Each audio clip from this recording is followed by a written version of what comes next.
السلام عليكم ورحمة الله.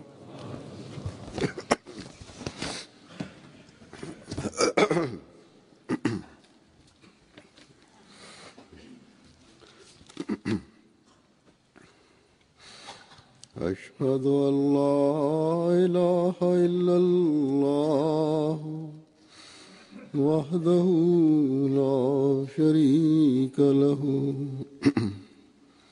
وأشهد أن محمدا عبده ورسوله أما بعد فأعوذ بالله من الشيطان الرجيم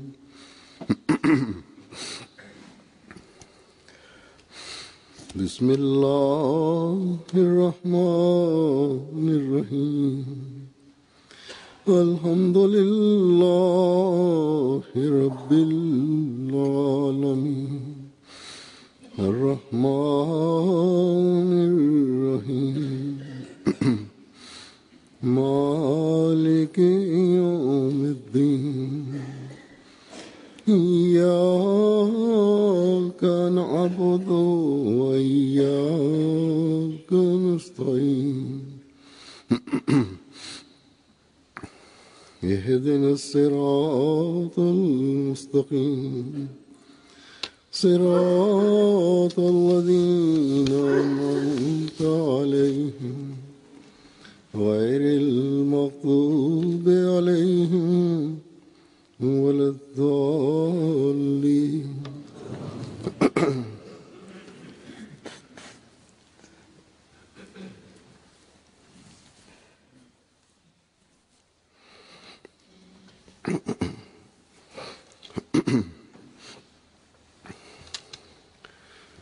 शुक्र के मजमून का तज़किरा. Het bespreken en uiten van dankbaarheid tegenover Allah, of de mate van het begrip en besef van het onderwerp van dankbaarheid, zoals deze binnen Jamaat aanwezig is, zou men nergens anders kunnen vinden, en dit kunnen wij zonder enige twijfel claimen. Niemand anders bezit deze mate van kennis en dankbaarheid, nog kan iemand dit begrijpen. Omdat de reële dankbaarheid is hetgeen dat tegenover Allah is geuit. Deze dankbaarheid is geuit om de liefde van Allah te trekken. Deze dankbaarheid is geuit wanneer die godsdienst ontwikkelingen meemaakt en wanneer die buitenstanders ook beïnvloed worden door de godsdienst. Dus vandaag is deze de enige jamaat die puur en oprecht pogingen onderneemt ter diensten van het verspreiden van de prachtige leer van islam, die bezig is, na waterdichte planning, de prachtige leer van islam in elke uithoek van de wereld en tussen elke natie bekendheid te geven. Dit zou men nergens anders bij welke andere organisatie, jamaat of groep in de hele wereld te zien krijgen. En als iemand ook bezig zou zijn hier werk van te maken, zou hij niet eens een duizendste deel van succes krijgen, die jamaat naar aanleiding van haar pogingen geniet. Buitenstanders, dus niet-moslims, als de verkeerde beeld van islam uit hun hart doen verdwijnen, of openlijk verklaren dat hun hersenen en harten van de verkeerde beeldvormingen van islam schoon zijn gespoeld, dan doen zij dit alleen en alleen nadat zij in het programma van onze jamaat hebben deelgenomen. Zij krijgen de juiste beeld van islam te zien, alleen door hun deelnemingen in de programma's van jamaat. Dus het programma van hervorming van islam, die door belofte Messias a.s. was gestart, dat is vandaag de dag, na 124 jaar, nog gaande. Niet alleen dat dit programma gaande is, maar wij zien ook de uitkomsten van de beloftes van Allah en de hulp van Allah. Deze steun en hulp van Allah is in de jungles van Afrika te zien, maar ook in de steden en Sahara te zien, verliggende eilanden in de Arabische wereld, Azië, Amerika en ook in Europa te zien. Op al deze plaatsen maakt men kennis met de zuivere leer van islam en zodoende worden de harten schoongemaakt.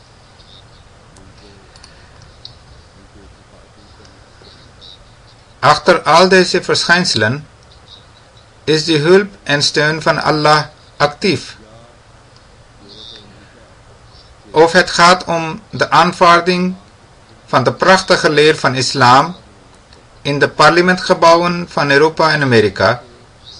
Deze zegeningen van Allah bieden ons diepgaande inzichten van het onderwerp van dankbaarheid van Allah. Dat is niet anders dan logisch resultaat. De anderen kunnen hier geen schijn van voorstelling hebben. Dit zijn de Ahmadis die volgens de vers van Koran dankbaarheid uiten. Allah zegt: La in shakartum la azidannakum.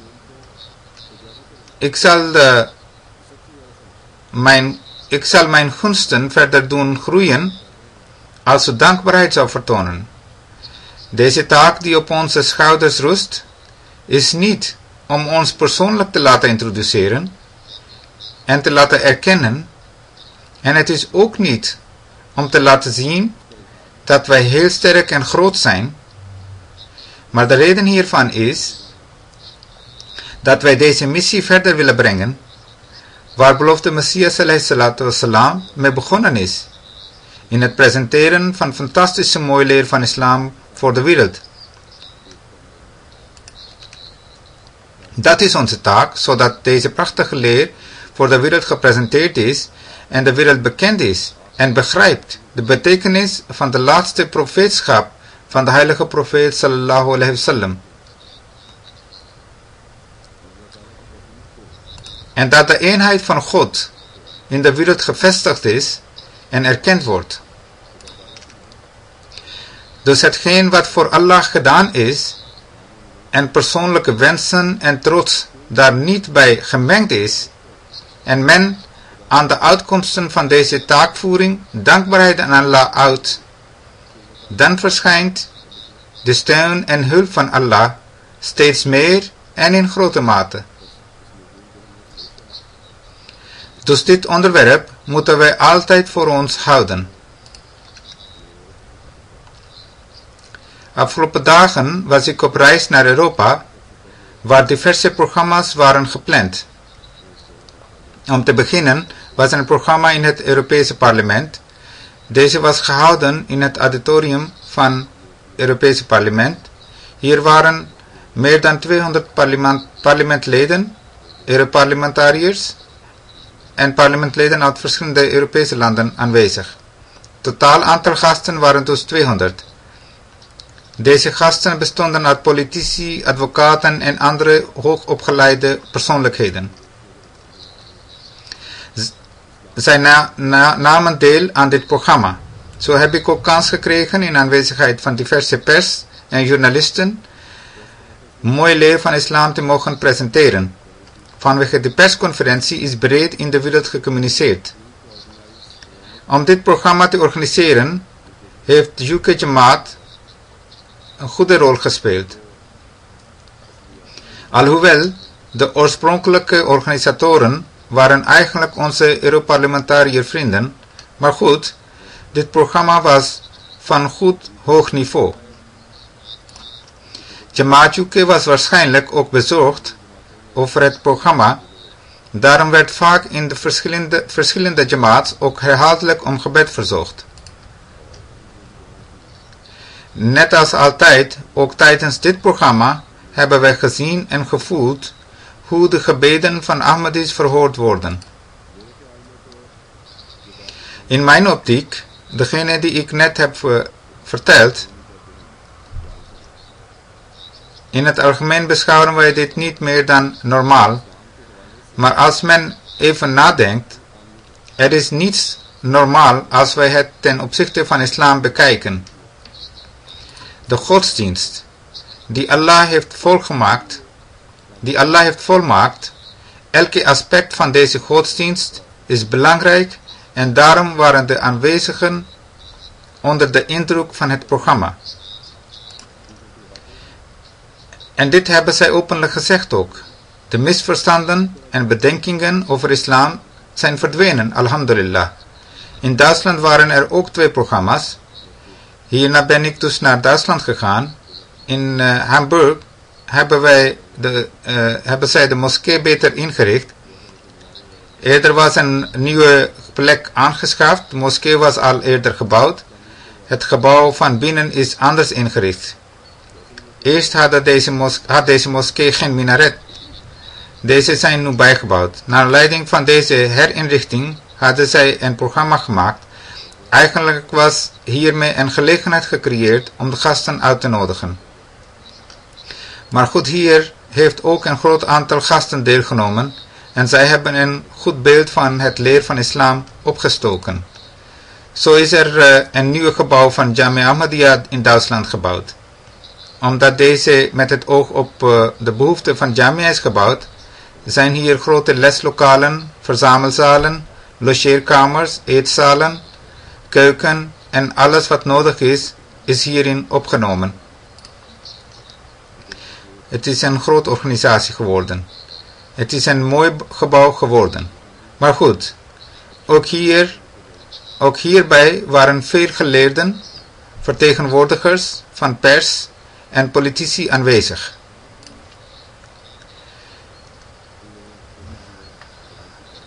In dit programma ook voor deze mensen het leer van islam. Eigenlijk was dit voor de studenten van Jamia, maar hierin was ook het leer gepresenteerd die deze mensen hebben aangehoord en begrepen en hebben leuk gevonden.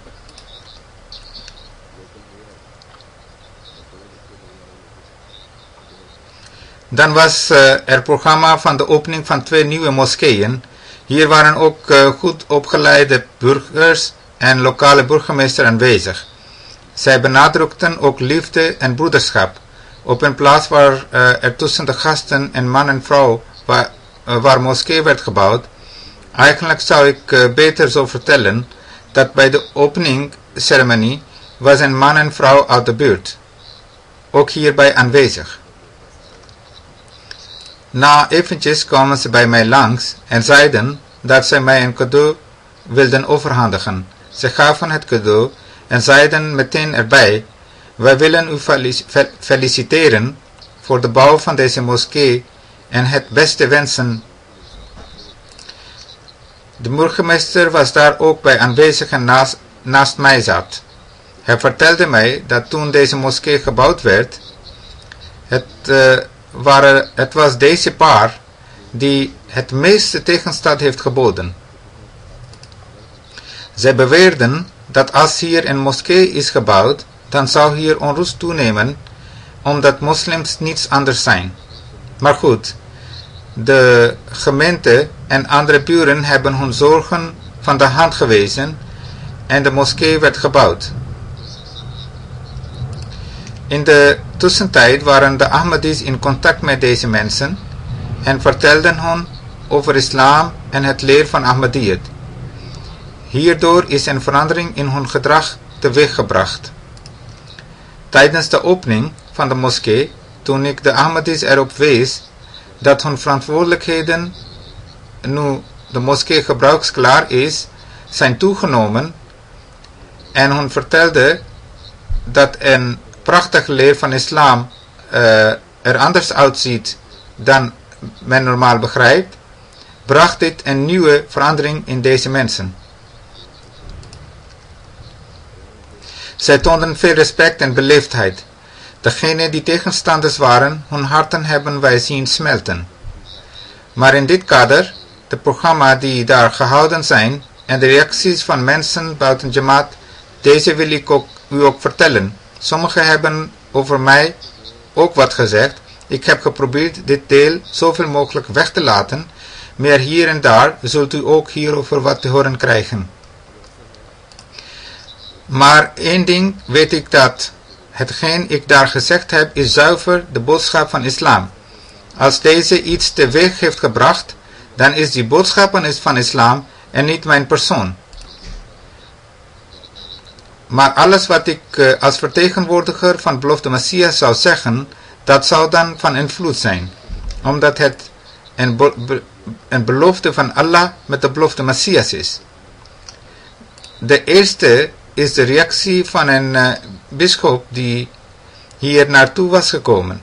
Hij kwam ook naar persconferentie en stelde ook een vraag. Dr.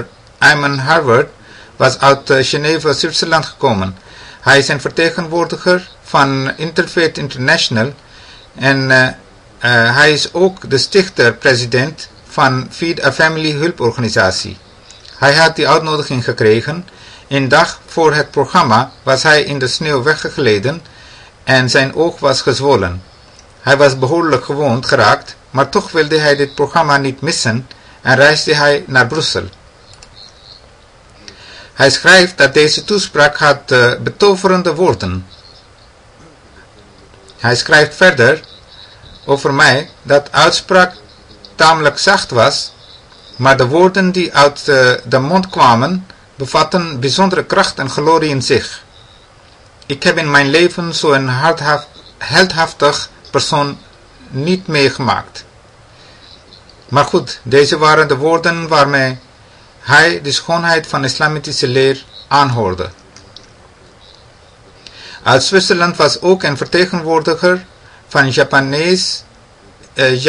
Japanse boeddhisme, de heer George Gahu Meplo, die een monnik is, heeft aan de mensen die hem hadden meegebracht vertelde dat jullie mij uitgenodigd hebben om deel te nemen in dit programma en de kalif te mogen ontmoeten. Dit is een grote eer voor mij. Deze zijn kostbare momenten voor mij die ik niet zou vergeten. Hier heb ik geleerde mensen uit andere landen ook mogen ontmoeten, waarvoor ik dankbaar ben. Gerespecteerde Fouad Haider is een lid van het Belgische parlement. Hij heeft ook openlijk gezegd. Hij is een oude bekende van ons en een dag eerder heb ik hem gezien en tegen hem zei dat wij nu elkaar zo een tijdje kennen. Nu zou u eigenlijk beet moeten hebben gedaan. Hij is een moslim en hij komt uit Marokko. Hij woont al een tijdje daar, of misschien zijn ouders waren gemigreerd. Hij is een ervaren politicus en lid van het parlement. Hij zegt dat niet alleen hij is trots op mijn toespraak in het parlement, maar ook is dit een reden voor andere moslims om hier trots over te zijn. De kalif heeft onze hoofden omhoog getrokken. Hiervoor moesten wij altijd onze hoofden moeten buigen als iemand iets over islam zei, omdat daar de juiste leer van islam niet werd weerspiegeld. Vandaag hebben wij de ware leer van islam te horen gekregen. Dan was er ook een vertegenwoordiger van het ministerie van Buitenlandse Zaken, de heer Jonathan de Beer, aanwezig. Hij zei dat de toespraak van kalif heeft ons doen schudden. Wij hebben hier veel van geleerd. Deze toespraak is zeer inspirerend voor ons allemaal. Dan een ander parlementlid, de heer Mas, zei dat kalif een boodschap van vrede voor de hele wereld heeft gegeven en de begeleiding die hij hiermee voor ons heeft uitgezet. Wij zijn hiervoor zeer dankbaar. Nog een ander parlement, de heer Gouard Pre-Bloem, die zei dat de toespraak van kalif een nieuwe licht voor ons heeft geworpen. Samen met mijn mede-parlementsleden ben ik de kalif dankbaar. Vanuit Noorwegen was een parlementlid die ook provinciesecretaris is van Christen-Democratische Partij gekomen.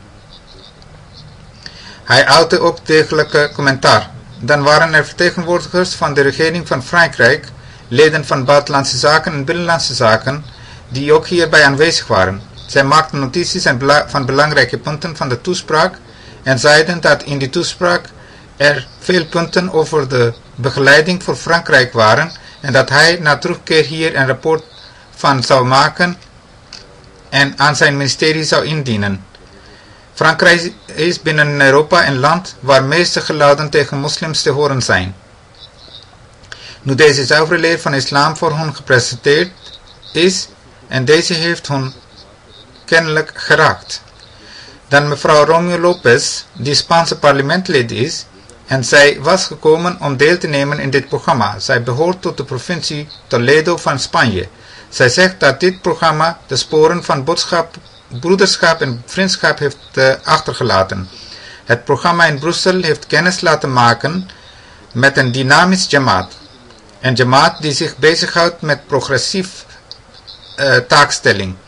Onder leiding van Mirza Masroor Ahmad zijn de Ahmadis uit diverse landen door middel van het motto liefde voor iedereen, haat voor niemand met elkaar gebonden. Daar waar de wereld blindelings richtingloos blijkt te zijn, waar het van groot belang is een boodschap van vrede te hebben, in die wereld is het van grote eer om kennis te mogen maken met uw jamaat. Zij zegt verder, ik ben volledig in overeenstemming met uw gedachtegang. Ik ben volledig mee eens om de internationale mensenrechten te herstellen en alles wat gezegd is om de wereldvrede te bewaren. Ik zal ten alle tijden vervolgingen op grond van religie blijven veroordelen. Mevrouw Jaspa Alonso di Patrido, populair partij van in het parlement vertegenwoordigt en behoort tot de Getaria provincie Spanje. Zij zegt, eerst heeft zij aangegeven hoe zij voelt nadat zij mij heeft gesproken en daarna vertelt zij dat haar indruk hetzelfde is nadat zij jamaatleden heeft gesproken. Deze hele jamaat is zeer vreedzaam en gastvrij. En volgens kalif, de bedoeling van de godsdienst is liefde en harmonie tussen de mensen te vergroten en niet de problemen. De heer Santiago Gotala, die professor van rechten is op de Universiteit van Cuenca, en hij heeft veel boeken geschreven, zoals Islam in Valencia en Islamitische Jurisprudentie. Hij zegt, breng deze woorden van mij over naar kalif en ook naar de imam, die ik tijdens diner heb mogen ontmoeten, en ook andere Spaanse gasten die op deze avond aanwezig waren. Mijn dank voor iedereen. Ik ben God dankbaar dat nadat ik u allen heb mogen ontmoeten, en ik hoop dat God ons weer in gelegenheid zal stellen om elkaar weer te mogen ontmoeten. God heeft u lief en ik wens u ook alles goed in de naam van God en ik bid u dat God u rijkdom en vrede mogen schenken. Hij zegt verder, ik ben een religieuze persoon en ik heb ervaring in de geestelijke wereld. Al een tijdje heb ik dergelijke religieuze en geestelijke leider en geestelijke sfeer niet meegemaakt. Wij hebben een geestelijke persoon. Wij weten, een geestelijke persoon is degene die op rechte pad is. Hij is in nabijheid van God en God is naast hem. Dan was er ook een vrouwelijke advocaat uit Spanje. Toen zij terug was, gaf zij de volgende boodschap. Een Ahmadi genaamd Kamar zei het al, dat deze dagen zouden onvoorspelbaar zijn. En hij was zeer zeker niet verkeerd. Ik hoop van harte dat als God dat wil, op een dag zouden uw pogingen vruchtbaar zijn. Nu Spanje is ook een land waar ooit islam aanwezig was, maar nu is daar vijandigheid jegens islam ongekend heftig. En in sommige gebieden is dit buitengewoon ernstig van aard. Dan uit Malta, naam van het land, waar was professor Arnold Kiola ook voor dit programma gekomen. Hij werkt als professor in de Universiteit van Malta en geeft les in het Malti. Hij heeft meer dan 30 boeken geschreven. Hij is medeoprichter van derde grote partij, de Malta Groene Partij. Een aantal jaar was hij ook voorzitter van deze Groene Partij. Hij heeft ook de eer lid te zijn van het Italiaanse parlement. Hij zegt, de conferentie was heel goed georganiseerd. Alles was perfect geregeld. De motto van Jamaat Ahmadi, liefde voor iedereen, haat voor niemand, is een belangrijke ideologie die de gehele mensheid tot elkaar brengt. Deze garandeert de eenheidvorming van de hele mensheid, ondanks de religieuze en etnische verschillen. De toespraak van kalif is een duidelijke weerspiegeling van de pogingen om de wereldvrede te bewaren. In feite stelt Jamaat Ahmadiyya een platform voor alle mensen van de wereld die op zoek zijn naar de vrede en broederschap. Tot zover dat ook op politieke niveau brengt deze Jamaat haar boodschap op zeer effectieve wijze. En een andere gast uit Malta, Johanna Bartolo, die met pers en media geassocieerd is. Hij is programmamaker van 2 tv-programma's. Met Jamaat is hij in aanraking gekomen nadat pamfletten werden verspreid. Toen hij deze pamflet kreeg, nam hij zelf contact op met Jamaat. Hij schrijft: voor de handhaving van vrede zijn uw pogingen zeer kostbaar.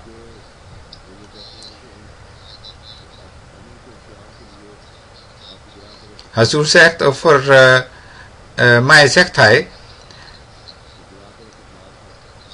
dat alles wat ik over hem had gelezen, ik heb hem meer dan dat gevonden. Dus over Hazur, zegt hij.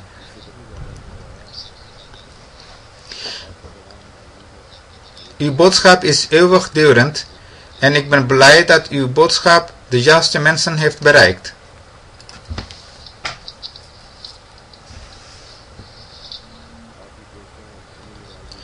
Ik ben onder de indruk van uw pogingen voor de vrede en internationale broederschap.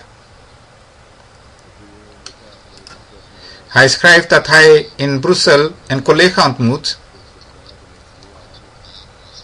Toen ik haar vertelde dat ik naar Brussel voor een programma ben gekomen, zij zei dat vaak de programma's bij het Europarlement nogal rommelig. Hij zei: nee, dit is een programma van Jamaat Ahmadiyya. Op dit zei deze vrouw: ja, ik ken ze, maar programma's zijn goed georganiseerd. Dan de heer Christen Meire, die tot de kerk van Scientologie behoort, zei dat in zijn visie was deze een zeer belangrijke bijeenkomst.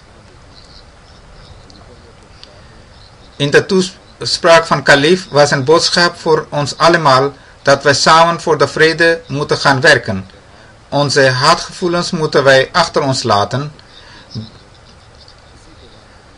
De boodschap in zijn toespraak was vol wijsheid. Nu de toekomst van de wereldvrede is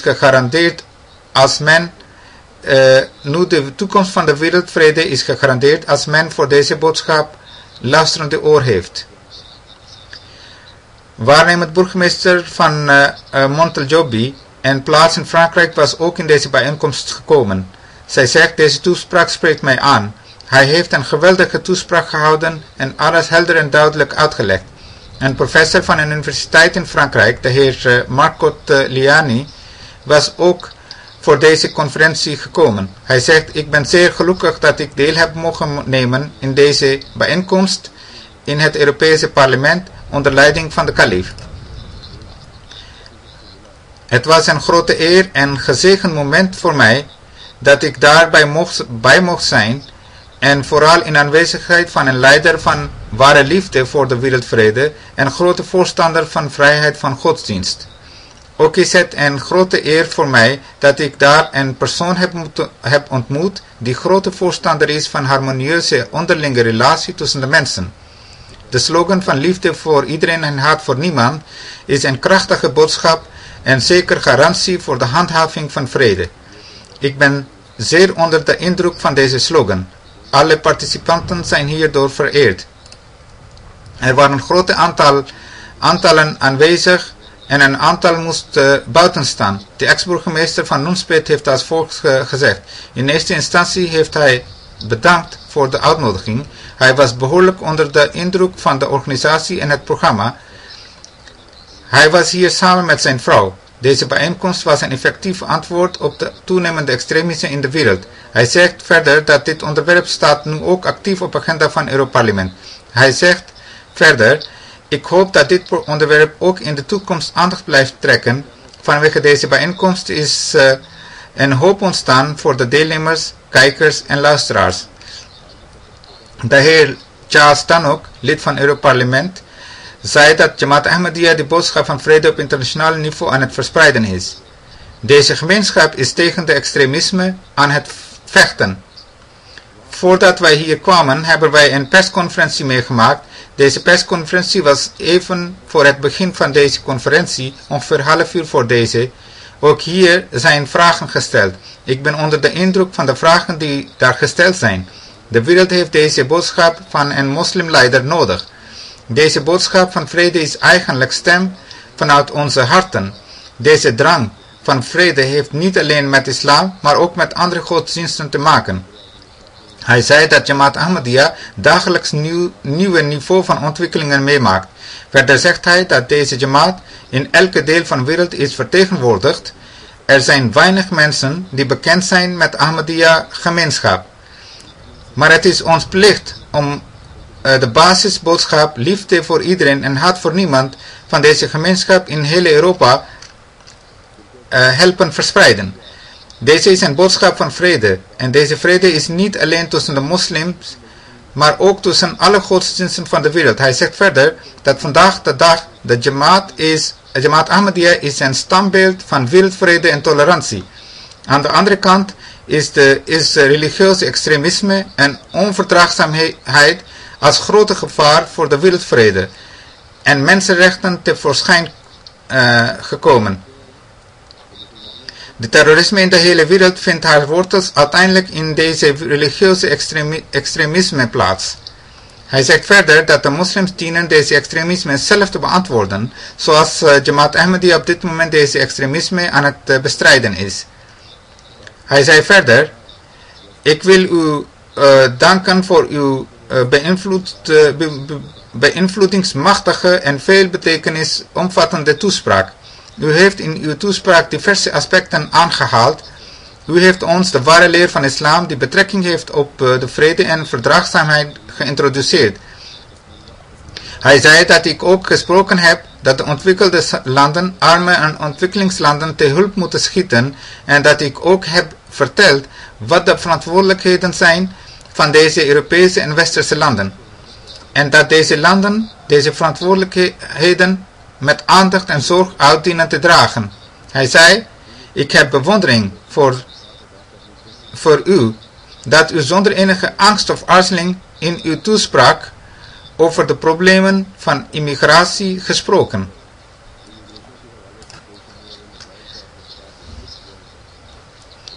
Als een politicus weet ik heel goed dat dit een belangrijk probleem is van ons land.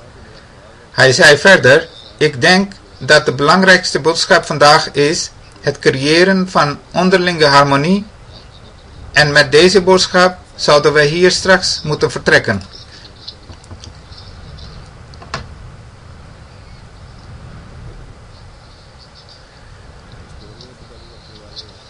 Een Europarlementariër uit Estonia, de heer Dobink, zei: uw Jamaat verwerpt in zijn geheel die extremisme en brutaliteit die tegenwoordig in de wereld aan het toenemen is. Om verschillende godsdiensten en geloven bij elkaar te brengen is uw voorbeeld niet alleen theoretisch kloppend, maar ook is dit zeer praktisch. Hij zei dat vandaag hebben wij de kans alles aan te doen om deze boodschap van vrede verder te verspreiden. Ik ben blij, zei hij, dat parlementariërs beginnen nu deel uit te maken van deze boodschap. Dan Plaud Moria Semipi, de parlementariër, zegt: vaak zijn er niet veel mensen in de bijeenkomsten die in het Europarlement worden gehouden zoals vandaag hier te zien zijn. Zij zei dat omstandigheden in de wereld zijn op dit moment zo dat het nodig is dat wij de vredelievende boodschap van Jamaat tot ons moeten opnemen.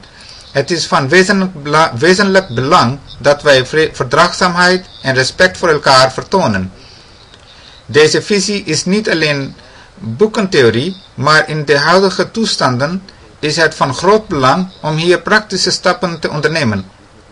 Over mij zei ze dat mijn komst daar in het teken staat dat mensen graag van elkaar willen leren. Zij zegt: In mijn opinie, wij moeten meer over Ahmadiyya Jamaat moeten leren kennen en boodschap van vrede van deze Jamaat moeten verder begrepen en gedragen. Het is een specialiteit van deze Jamaat om mensheid te dienen zonder dat er onderscheid wordt gemaakt tussen godsdienst en natie. Dit alles moeten wij nog meer begrijpen. De pers die daar aanwezig was, vertegenwoordigd door BBC News, Faith Matters, Pans Media, Acqui Europa en vanuit Malta, Favorite Channel, van GeoTV, Jang waren ook vertegenwoordigers aanwezig. Vertegenwoordigers van Magazijn van Parijs ook aanwezig. Alminar Radio uit België, Turkse media, Abhabar was er ook. Franse Academische Research on Honor of Justice, First of the Word. UK News, Talker, Pukar en ook Express News Pakistan, fotograaf van Europarlement, Belgische TV en radio en andere landen, vertegenwoordigers van de pers en media.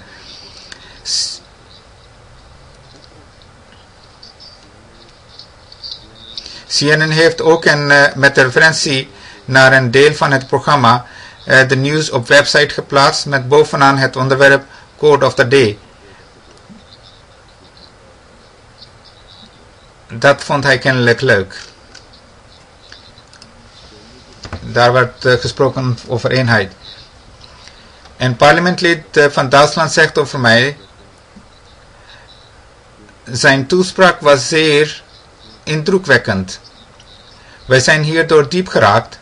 Dan zegt hij verder, Hazur zegt, ik denk dat hij dit in Hamburg had gezegd, maar goed, hij zegt, zoals hij in het Britse parlement en bij Capitol Hill in Amerika heeft gesproken, zo zou ik willen proberen dat Kalif ook in Berlijn het Duitse parlement toespreekt. Hekken Termiral, lid van provinciale parlement, zei datgene wat ik met hem daar had gesproken. Hij zegt, zoals u ons heeft begeleid, vandaag heeft de hele islamitische wereld deze begeleiding nodig. In Hamburg, nu heb ik over programma's naar de bijeenkomst van het Europarlement. Want hier waren die volgende dag al programma georganiseerd. Dinsdag was in het Europarlement en volgende dag was het in Hamburg. Op woensdag in Hamburg, de officier van integratie tegen Ahmadi zei, uw kalif heeft de leer van islam op een zeer effectieve en aantrekkelijke wijze gepresenteerd. Hier zijn er een aantal misverstanden weggenomen. Ik ben heel blij deel te mogen nemen in dit programma. Ik heb kennis gemaakt met de reële leerstelling van islam. Nu zullen wij vertegenwoordiger van Jamaat in onze programma's uitnodigen, zodat als u daar komt en ons over islam en het leer van islam kan vertellen. Een raadslid van een gemeente van een gebied van Hamburg zei, de manier waarop hij uitsprak, die woorden zakten tot diep in de harten. Zo zou geen religieuze leider van ons kunnen optreden. Hij zei verder, de manier waarop de kalif het leer van islam en islam heeft gepresenteerd, dat men loyaal moet zijn in het land waar men verblijft, is zeer aantrekkelijk. Een vrouw zei, dit is een nieuwe beeld van islam voor mij. Over mij had zij hetzelfde indruk. Zo waren 2 vrouwen van een integratieafdeling van een overheidsinstelling die hierbij aanwezig waren. Zij vertelden, onze angst met betrekking tot islam is geheel weggenomen. In zijn toespraak heeft de kalif ons angst doen verdwijnen. Alle moslims dienen op dezelfde manier te denken. Het leer van islam is zeer vreedzaam. Die angst die wij in onze samenleving zagen is hiermee weggenomen. Een hoofd van een federale kantoor van de overheid was samen met zijn vrouw ook gekomen. Hij zegt, mijn indruk is alsof ik de bijen zie. Zij hebben een koningin en alle bijen omcirkelen de koningin en opofferen zij hun leven. Op dezelfde manier uw Jamaat omcirkelt de kalif en bereid is voor hem hun leven op te offeren en zij staan in het teken van volledige gehoorzaamheid. Nu de buitenstanders observeren dit ook. Het is ook zo geschreven dat ook uw kalif is net als de koningin bij. Uw Jamaat haar kalif respecteert. Daarvoor daarover is vermeld. Hier waren ook vertegenwoordigers van pers ook aanwezig. Er was geen planning voor mijn toespraak met de pers. Zij zouden alleen Amir Saib Dasland interviewen. Maar dan zeiden zij dat zij ook mijn interview wilden afnemen. Zij wilden vragen stellen. Toen zij mij vroegen, zei ik om na mijn toespraak in de functie zou het mogelijk zijn. Na mijn toespraak toen ik vroeg waar de journalisten zijn, laat ze maar komen, werd mij verteld dat volgens hen alle vragen die zij aan mij wilden stellen reeds in mijn toespraak zijn beantwoord. Dus als zij kennis maken met de juiste beeld en leer van islam, dan realiseren zij wat islam eigenlijk is. Er was ook een vrouw van het bestuur van de islamitische gemeenschap, waarschijnlijk is zij Arabisch. Zij werkt in een universiteit en doet onderzoek over islam. Zij was eerst grote tegenstander van Jamaat en sprak met verkeerde woorden over Jamaat. Maar nu een tijdje is haar toon veranderd. Misschien vanwege een Egyptische professor die ook op dezelfde universiteit zit, die goed kennis is van Jamaat. Maar goed, zij vertelde al onze bedenkingen zijn weggenomen. Uw kalif is niet een normale persoon. Hij is een grote leider en intelligente persoon. Ik heb de kalif zien lopen, horen praten en zien bidden. Ik heb altijd gedacht dat moslims een leider moeten hebben en deze leider heb ik vandaag gezien. Dit is dus een zegening van het kalifaat van beloofde Messias. Ondanks al deze gedachtegang blijven zij op het punt staan daar waar zij nu ook zijn, maar niet zullen overgaan tot toetreding van Jamaat. Politiecommissaris van Hamburg was ook naar dit programma gekomen. Hij is provinciale hoofd. Hij zegt in de toespraak de beeld van vreedzame leer van islam zoals deze gepresenteerd is. Als wij mensen allen deze volgen, zouden wij geen politie nodig hebben. Het programma in Hamburg was ook veel door media werd verspreid. Hamburg hebben platkrant met 5.057.000 oplagen heeft deze nieuws gepubliceerd. Dan was er ook een andere krantbeeld met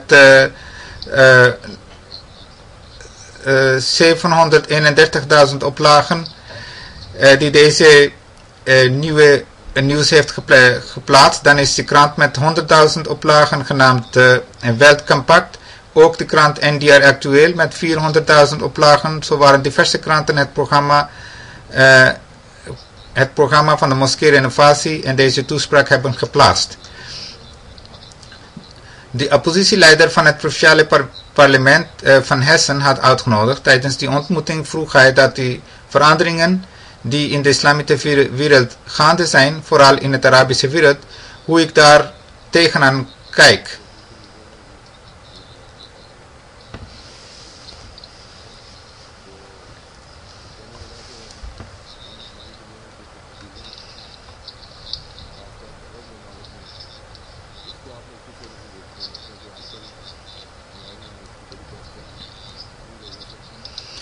Omdat tegenwoordig hebben wij hier ook veel discussie erover. Van dezelfde mensen vragen wij om hulp en hetzelfde mensen die voor ons voor deze onrust verantwoordelijk zijn. Ik heb hem uitgelegd dat de toestanden in Arabische landen zijn niet in een nacht ontstaan. Het was dezelfde Arabische leiding die 10 of 20 jaar geleden ook aanwezig was. Zij hadden dezelfde gedachtegang. Op dat moment hebben de grote machten hier geen aandacht aan besteed, omdat eigenbelangen daarmee gemoeid waren. Nog heeft de lokale bevolking hier aandacht aan besteed.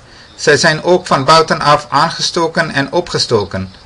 Dezelfde leiders waren die corrupt waren en hun volk niet juist behandelden, maar de westerse machten of hun organisaties die deze landen hulp verlenen, zijn in contact gebleven met deze leiders.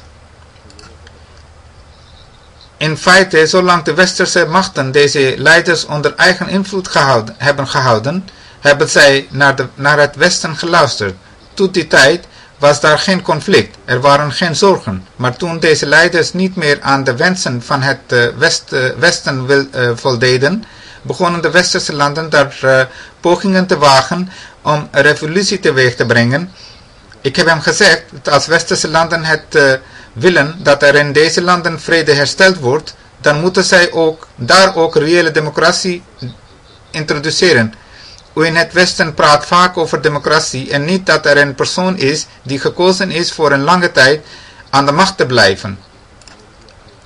En als hij grenzen verlegt en tot een dictatuur omvormt, dan tegen hem acteren. Het zijn westerse landen die hem tot dictatuur positioneren. Die andere punt is dat als dat land tot een bepaalde niveau is ontwikkeld, als dat niet meer deugt, dan wordt, als de leider daarvan niet meer deugt, dan wordt dat hele land tot vernietiging gebracht. Als er onrust is in sommige landen, dan dient men hen ook daadwerkelijk te helpen. Maar als u daar democratie wil hebben, dan kunt u dat ook doen, maar ook over andere onderwerpen is besproken. Ook was de opening van Jamia Ahmadiyya gepland. Gouverneur Armand was hierbij uitgenodigd. Hij is hoofd van Rode Stad.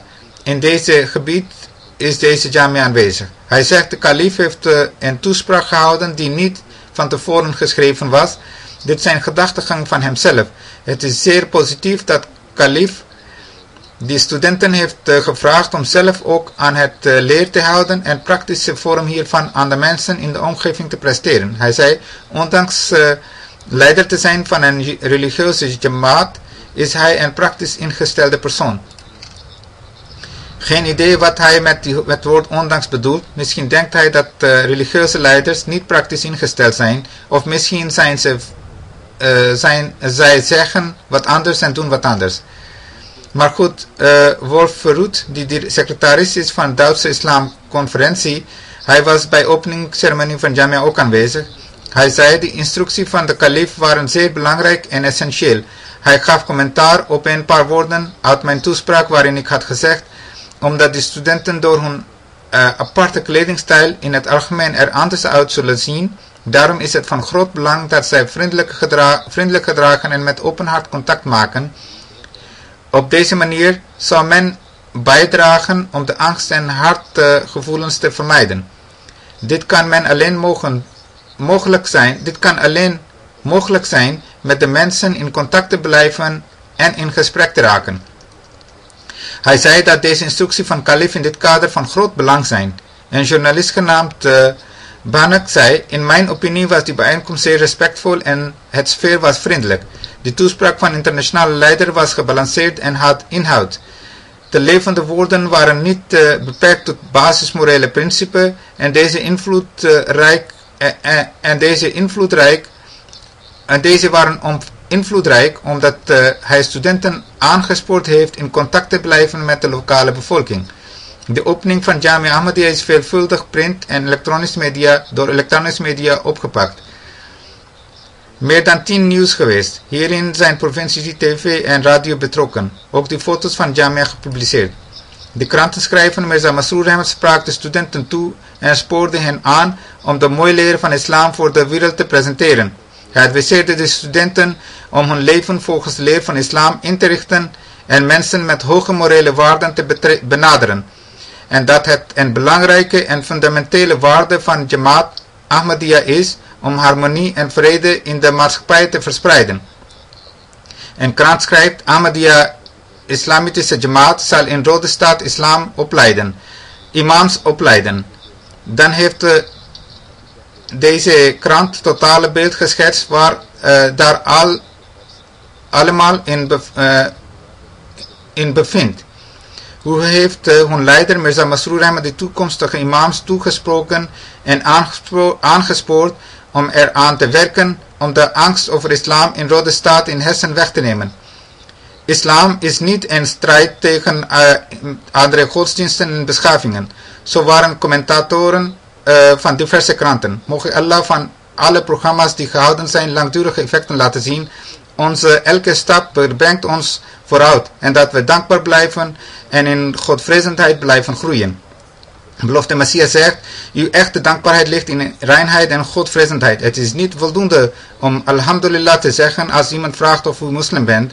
Dus als u ware wegen van dankbaarheid, reinheid en godvrezendheid heeft gekozen, dan kan ik u goede nieuws geven dat u de grenzen op grens staat en dat niemand u kan overwinnen. Belofte Messias zegt verder, in feite, godvrezendheid beïnvloedt ook anderen en Allah laat de godvrezende mensen niet verloren gaan. Belofte Messias zegt, het is van belang dat men godvrezendheid, dus taqwa, niet van de hand laat gaan en standvastig deze wegen van taqwa bewandelt, omdat godvrezende beïnvloedt en die tegenstanders voelen deze invloed op hun harten. Mogen Allah ons in staat stellen de wegen van taqwa te blijven bewandelen en ons met zijn gunsten blijft zegenen. Alhamdulillah, nahmaduhu wa nasta'inuhu wa nastaghfiruhu wa nu'minu bihi wa natawakkalu alayhi wa na'udhu billahi min shururi anfusina wa min sayyiati a'malina. من يهده الله فلا مضل له ومن يضلل فلا هادي له ونشهد أن لا إله إلا الله ونشهد أن محمدا عبده ورسوله. عباد الله رحمكم الله إن الله يأمر بالعدل والإحسان وإيتاء ذي القربى وينهى عن الفحشاء والمنكر والبغي يعظكم لعلكم تذكرون. اذكروا الله يذكركم وادعوه يستجب لكم ولذكر الله أكبر.